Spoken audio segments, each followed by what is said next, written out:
The pristine, snow-capped peaks surrounding Geneva's private banking district don't look like a graveyard, but they hide more bodies than any cemetery in Europe. My name is Julian Vance, a 34-year-old senior currency strategist at Vanguard Swiss Trust. For 3 years, I believed I was living the perfect life. I was on track for the executive board, and I was deeply in love with Vivienne, a brilliant human rights attorney who represented everything clean and honest that my world lacked. But one rainy Thursday, while running a routine stress test on our dark pool liquidity accounts, I uncovered a phantom subledger. Over 140 million euros in high-yield bonds were being systematically laundered through an elite asset management firm. When I parsed the underlying cryptographic keys, my breath hitched. The authorization token belonged to my managing director and ultimate career patron, Marcus Sterling. Marcus wasn't just my boss. He was the man who had pulled me out of a dead-end regulatory desk and mentored me. I knew that pulling this thread would trigger a corporate nuclear winter, but I couldn't let a crime of this magnitude slide. I extracted the ledger data onto a secure, cold storage hardware wallet and prepared to flag the Swiss Financial Market Supervisory Authority. The first trap sprang at dawn. Before I could leave my apartment, 2 private security contractors breached my door, flanked by local federal police with an arrest warrant. Marcus Sterling stood in the hallway, looking at me with a cold, disappointing gaze as he handed the officers a fabricated file accusing me of leaking sensitive Swiss banking client identities to a cyber extortion group in Prague. The first devastating twist hit me like a physical blade when the police pulled up the registration papers for the phantom laundering accounts. They weren't in Marcus's name. Every single shell company was fully registered under Vivienne's legal name and social security number. My chest tightened in absolute horror. The system had converted the woman I loved into the ultimate corporate scapegoat to ensure my total silence. As the officers shoved me toward the transport vehicle, a massive black SUV abruptly rammed the police cruiser, triggering an explosive deployment of white smoke and flashbangs. In the blinding chaos, a figure in tactical gear dragged me into the SUV. When the vehicle tore away from the curb, the driver pulled off her helmet. It was Vivienne, but she didn't look like the gentle human rights lawyer I woke up next to. She handed me a loaded sidearm and a modified military encryption deck. The hook dropped when she spoke, her voice entirely stripped of its usual warmth. "I'm not an attorney, Julian. I'm a deep cover operative for Interpol's Financial Crimes Division. And Marcus Sterling didn't frame me, I framed myself to force him to activate his shadow network so we could finally locate his master server." We raced toward a hidden safe house in the Swiss Alps, the vehicle's police scanners screaming with high-priority tracking alerts. Vivienne explained that the 140 million euros wasn't just stolen cash. It was a payload meant to fund a black market acquisition of an advanced AI trading core called Aegis. The software had the capability to manipulate international currency rates in microsecond intervals. The next massive twist shattered my reality yet again. Vivienne's terminal flashed with a high-priority video call from a secure compound in Vienna. The screen opened to reveal Clara, my seemingly estranged, terminally ill younger sister whom I had been paying medical bills for over the last 5 years. Clara was standing perfectly healthy, wearing executive-tailored suit inside a high-tech command center. She smiled sharply at me. "Thank you for funding my operations, big brother. Marcus Sterling didn't build Aegis, I did. And Vivienne isn't trying to save you, she's trying to steal my code for her own agency." Clara explained that Marcus was merely her public frontman. She was the true architect of the upcoming financial coup. If she finalized the code integration during the upcoming Global Economic Summit in Zurich, she would have the power to collapse the Eurozone currency grid in a single trading session. She offered me a choice: join her and rule the new digital financial system, or die in the Alps with Vivienne. Just as I tried to process the twin betrayals of my sister and my lover, the safe house windows shattered. A highly trained tactical team hired by Marcus Sterling, who was trying to double-cross both Clara and Vivienne to keep the AI for himself, flooded the room with automatic gunfire, forcing Vivienne and me to jump through a hidden floor panel into the freezing, dark alpine caverns below. The freezing air of the subterranean cavern bit through my clothes as Vivienne and I sprinted through the dark, the echoes of automatic gunfire ricocheting off the stone walls behind us. My heart was pounding, not just from the sprint, but from the realization that my entire life was a carefully constructed lie designed by my own sister. Vivienne fired 2 tactical flares behind us, cave-ins blocking the narrow tunnel and sealing our pursuers out. We emerged onto a deserted mountain road where a rugged snowmobile was waiting under a camouflage tarp. Vivienne looked at me, her eyes filled with a complex mixture of professional coldness and genuine panic. "I lied about my identity, Julian, but I never lied about how I felt about you," she whispered, handing me a thermal jacket. The hook dropped when she showed me her modified tracking device. Marcus Sterling had already initiated the final deployment of Clara's AI core from a super yacht anchored on Lake Geneva. We tore down the mountain passes toward the lake under the cover of a blinding blizzard, avoiding the military checkpoints Marcus had bought off. Vivienne used her Interpol credentials to bypass the harbor's security perimeter, securing a high-speed interceptor boat. As the lights of Marcus's massive 200-foot super yacht, the Sovereign, loomed through the freezing mist, the first major twist of the night occurred. My burner phone buzzed with an encrypted audio file sent from an anonymous source. It was a recorded conversation between Vivienne and her Interpol director from 3 hours ago. The audio revealed that Vivienne's mission parameters weren't to arrest Marcus or Clara. Her orders were to execute them both and secure the Aegis AI core to give Western intelligence absolute economic dominance over the global markets. I looked at the woman sitting next to me, realizing I was trapped between a sister who wanted to rule the financial world and a lover ordered to liquidate her. Before I could confront Vivienne, she slammed the interceptor boat against the Sovereign's lower hull platform. We boarded the yacht silently, neutralizing 2 roaming security guards before moving into the primary server bay located beneath the glass-bottomed pool deck. The atmosphere was thick with the hum of liquid processors. The hook dropped when we cracked the master server cabin and found Marcus Sterling standing over a blood-stained desk, his chest pierced by a high-caliber round. He was still breathing, barely. He looked up at me, coughing up blood, and gasped out his final words. "It was never a corporate takeover, Julian. Clara. She doesn't want the money. She's destroying the banking grid because our father didn't die of a heart attack 10 years ago. Marcus and Vanguard Trust murdered him to hide a multi-billion-dollar gold deficit." Marcus choked on his last breath and went limp, just as the heavy steel blast doors of the server bay slammed shut, locking Vivienne and me inside with his corpse. The overhead screens flashed to life, revealing Clara sitting inside the yacht's main bridge upstairs. She looked at us through the security cameras with a sorrowful, cold expression. "I wanted you by my side, Julian, but you chose the woman who was sent to kill our family," Clara said softly. The massive twist hit me like a physical blow when the yacht's digital display countdown began. Clara had initiated a thermal overload sequence in the lithium battery banks below us. She wasn't just deleting the evidence, she was sacrificing the Sovereign and everyone on it to simulate her own death a second time, while the Aegis core uploaded directly to the Zurich mainframes.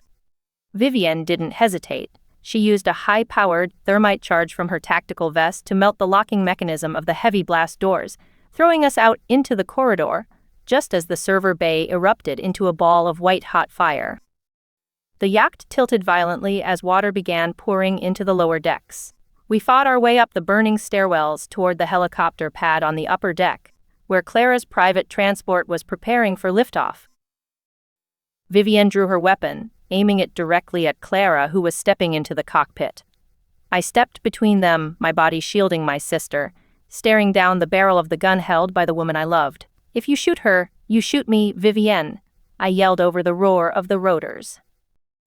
Vivienne's hand trembled, the professional killer fighting the real emotion she had developed for me. That split-second hesitation was all Clara needed. Her security guard fired a non-lethal shock round into Vivienne's shoulder, dropping her to the deck as the helicopter lifted off into the stormy night sky. The helicopter flew toward the financial heart of Zurich, leaving Lake Geneva burning behind us. I sat in the cabin in absolute silence, handcuffed to the structural frame, staring at Clara. She didn't look like a villain. She looked like a broken child who had spent a decade planning a blood feud against the empire that killed our father. The hook arrived when she handed me a glass of water and an old leather-bound diary that belonged to our father. As I flipped through the pages, I realized the final, terrifying layer of the truth. Our father hadn't been an innocent victim.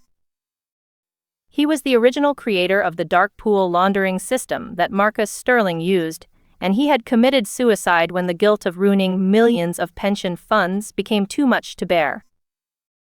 Vanguard Trust didn't kill him. They covered up his crimes to protect the family name, and Clara had weaponized his memory to justify her own descent into economic terrorism. Before I could speak, the helicopter's radar warning system screamed.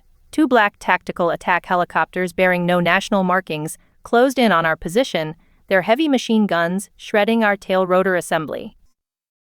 Vivienne's Interpol agency had tracked our flight path and had authorized an immediate, deniable aerial termination protocol to secure the Aegis Corps before we hit the city. Our helicopter began a violent, burning spin over the industrial outskirts of Zurich. Clara's pilot fought the controls, crashing the aircraft through the glass roof of a deserted locomotive manufacturing plant.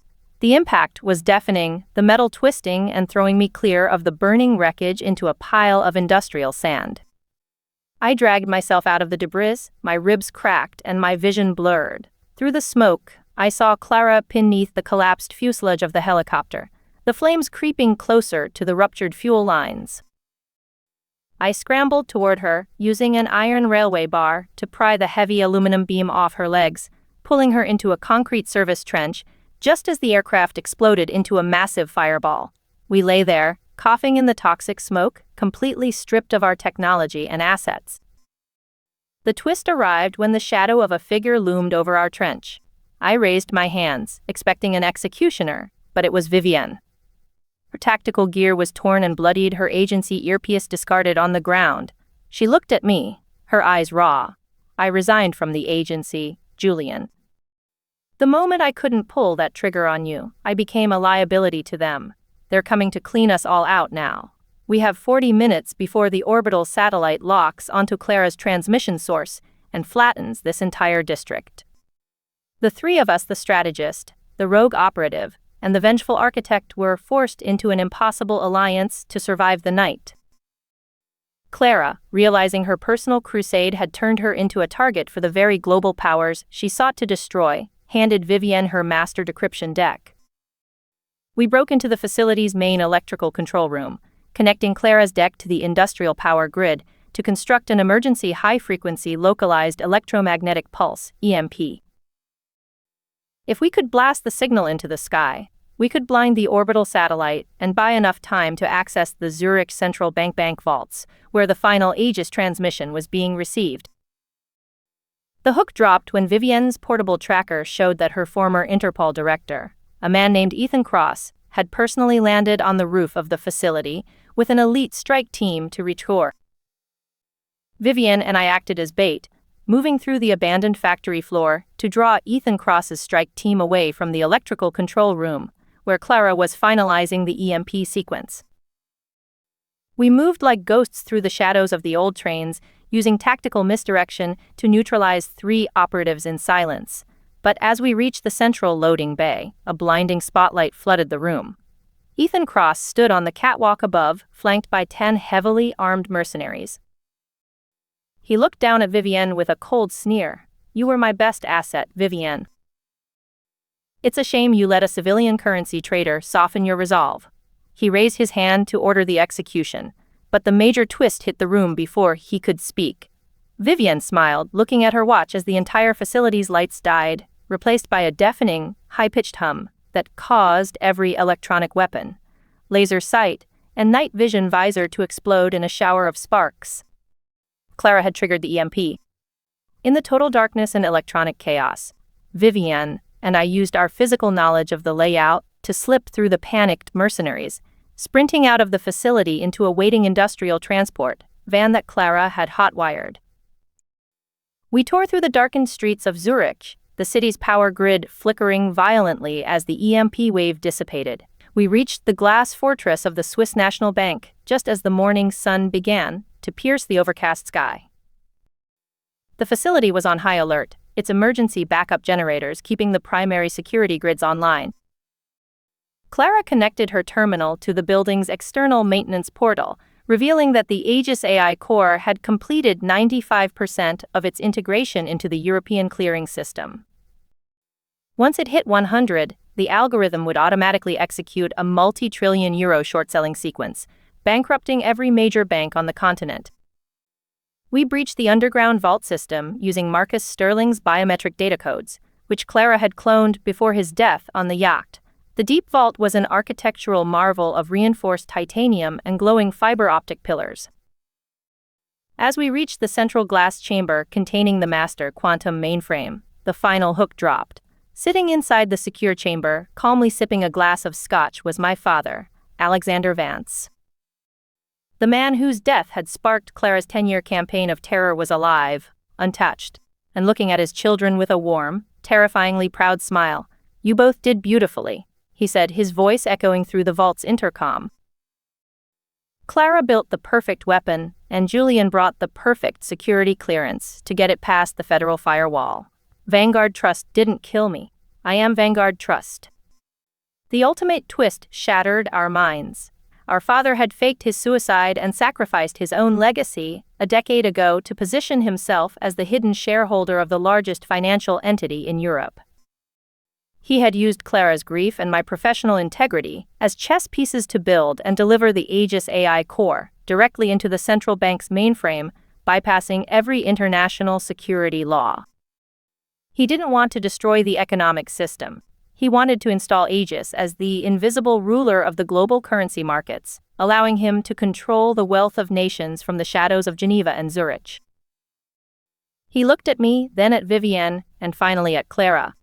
"The transfer is at 99%. Sign the executive activation order, Julian, and our family will own the century. Refuse, and Vivienne's agency will receive an automated packet framing you both for the largest act of financial sabotage in history." Clara fell to her knees, the realization that her 10-year quest for vengeance was just a choreographed script written by her own father breaking her spirit completely. I looked at Vivienne, whose eyes were fixed on me, silently telling me that she would support whatever choice I made, even if it meant our execution. I walked up to the central glass console, my hand hovering over the biometric activation panel, as the progress bar hit 100%. I looked my father dead in his eyes and smiled. "You taught us how to analyze risk, Dad," I said softly. "But you forgot that I'm a currency strategist. I don't play the market. I rewrite the baseline." Instead of signing the executive activation order, I slammed Vivienne's deep cover Interpol decryption drive into the primary override port. Before my father could react, the master quantum mainframe flashed bright blue and began a catastrophic purge. I hadn't just stopped the upload. I had used Vivienne's secure government protocols to permanently route the entire Aegis AI core, along with Vanguard Trust's multi-billion-dollar liquid reserves, into a decentralized, open-source public trust designed to automatically fund global humanitarian debt relief. The screens across the vault turned red with permanent deletion messages. The invisible empire my father spent a decade building vanishing into digital dust in less than 30 seconds. My father collapsed against his glass desk, his life's work utterly ruined by the son he thought he could manipulate. Vivienne grabbed my arm as the building's automated security alarms began to wail, pulling Clara and me through the service tunnels into the fresh morning air of Zurich. The immediate financial apocalypse had been averted, but the fallout was instantaneous. By Friday afternoon, the sudden liquidation of Vanguard Swiss Trust created a massive geopolitical shockwave. Vivienne, Clara, and I were hiding inside a secluded cabin on the French side of Lake Geneva, watching international news outlets report the total collapse of the Swiss dark pool networks. The peace lasted exactly 48 hours. On Sunday morning, a low-flying military drone hovered over our cabin, dropping a sealed titanium cylinder onto the grass. Inside was a high-resolution satellite photograph of Vivienne's younger brother in London, being monitored by sniper teams, alongside a diplomatic summons from the International Court of Justice in The Hague. The hook arrived when I decoded the encrypted watermark on the photo. It belonged to a shadow political syndicate known as the Basel Syndicate, an alliance of global central bankers who had been my father's true employers.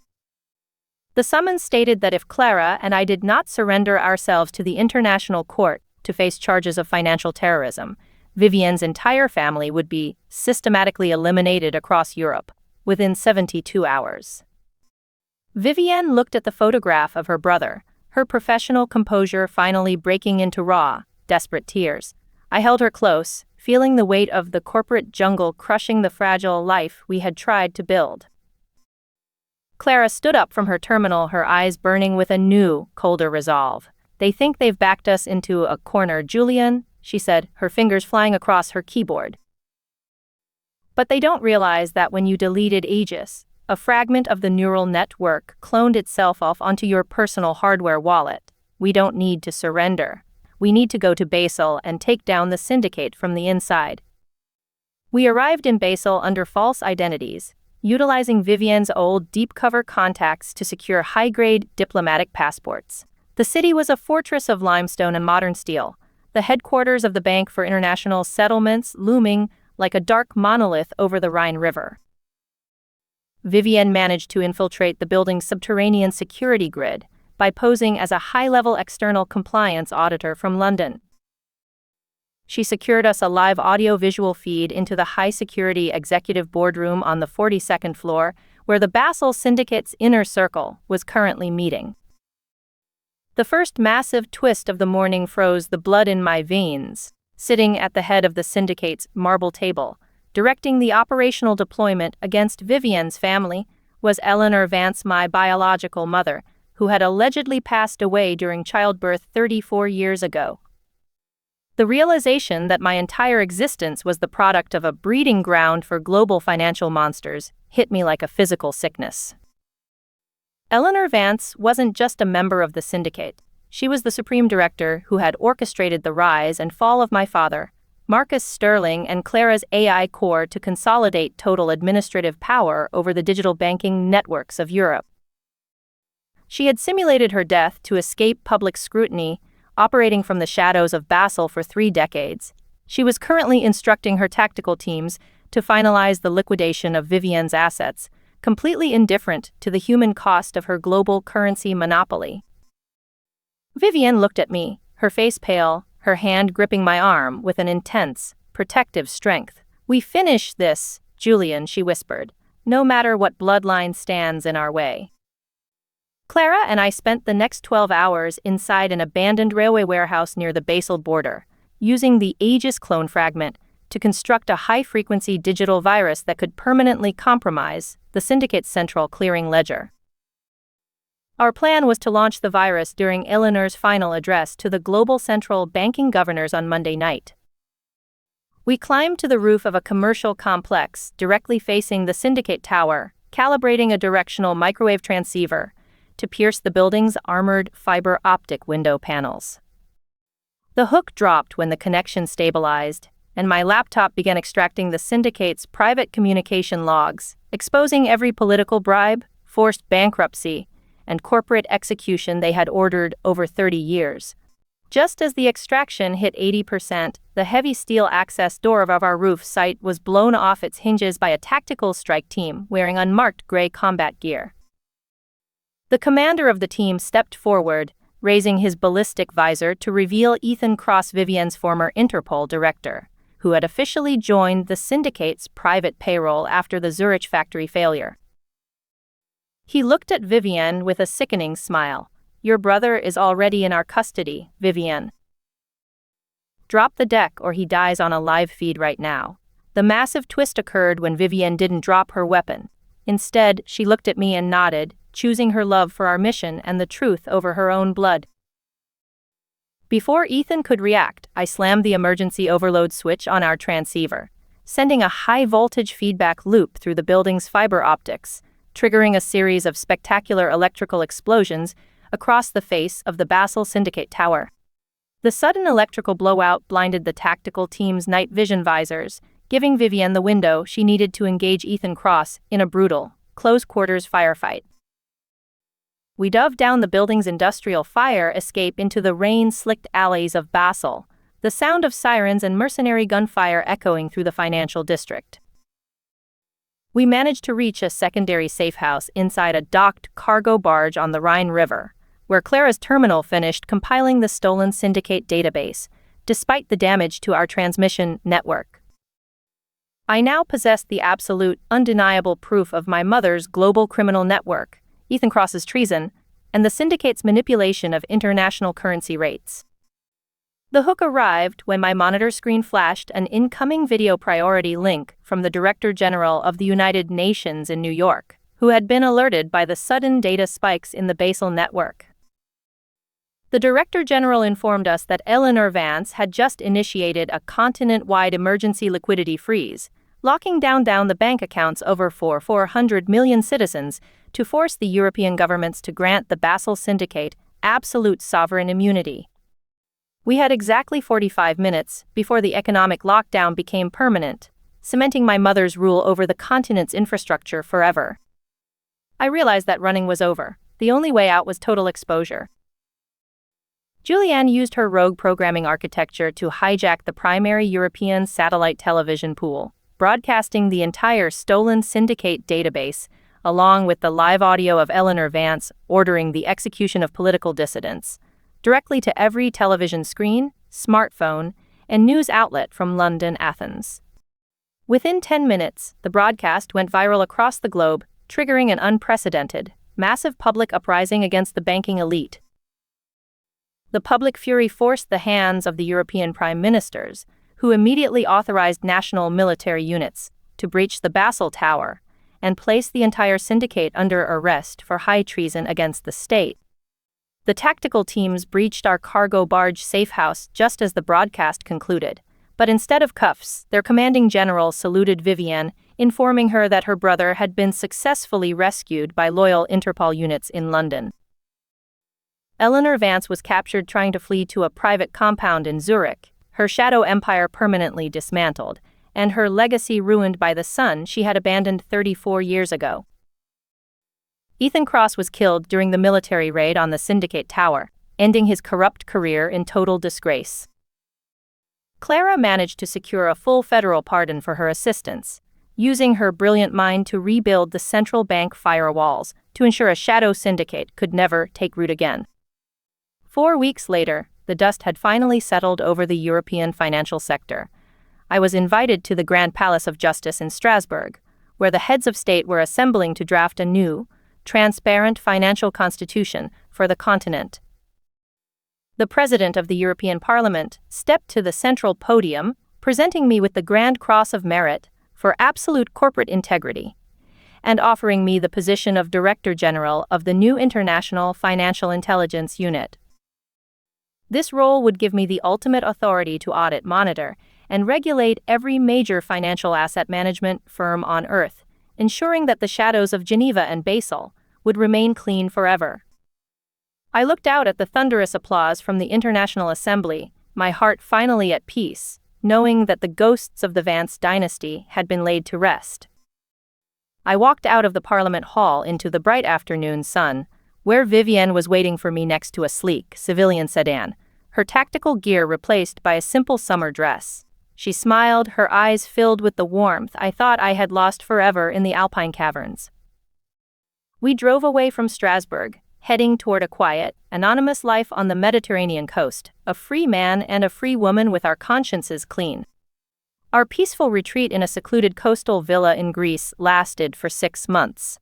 Vivienne and I had finally learned to sleep without checking the perimeter monitors every hour, our mornings spent overlooking the azure waters of the Aegean Sea.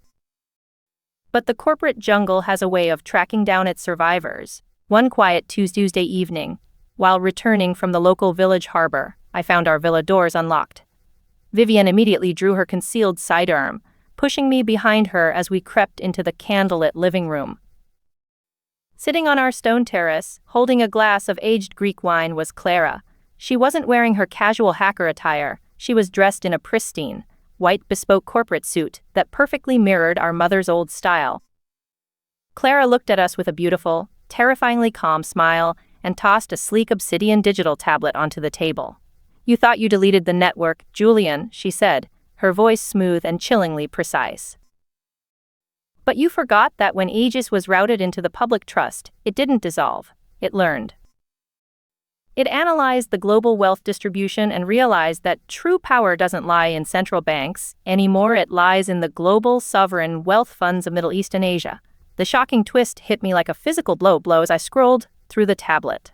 Clara had used her federal pardon to gain access to the international security keys, allowing her to secretly launch a massive, private investment conglomerate called Vance Quantum Capital based in Singapore. She hadn't destroyed our parents' legacy. She had waited for the competition to be cleared out so she could inherit the throne herself. Clara stood up, walking over to me and placing her hand gently on my cheek, her eyes reflecting the same unyielding hunger for dominance that had ruined our father and mother. "I'm offering you the co-chairmanship, Julian. Vivienne can run our global security division. Together, the Vance name will control the flow of global capital across the Pacific Century. Refuse, and the automated algorithms I've embedded into your new international intelligence unit will trigger a false corruption trail that will label you the true architect of the Basel Syndicate." She smiled, kissed my forehead, and stepped out onto the moonlit beach, where a private luxury speedboat was waiting with its engines idling in the surf. Vivienne stood next to me, her gun slowly lowering as the roar of Clara's speedboat faded into the open sea. She looked at the tablet, then into my eyes, her face hardening into a look of absolute determination. "She's your sister, Julian, but she's become the final boss," Vivienne said softly, her hand slipping into mine. I looked out over the dark water, realizing that the bloodline of financial monsters would never truly stop fighting for the soul of the continent. I picked up the obsidian tablet, connected my old cold storage hardware wallet to the port, and looked at the woman I loved. "Then let's go to Singapore," I said, a cold smile touching my lips. "It's time to show my sister that a true strategist never lets the same player beat him twice."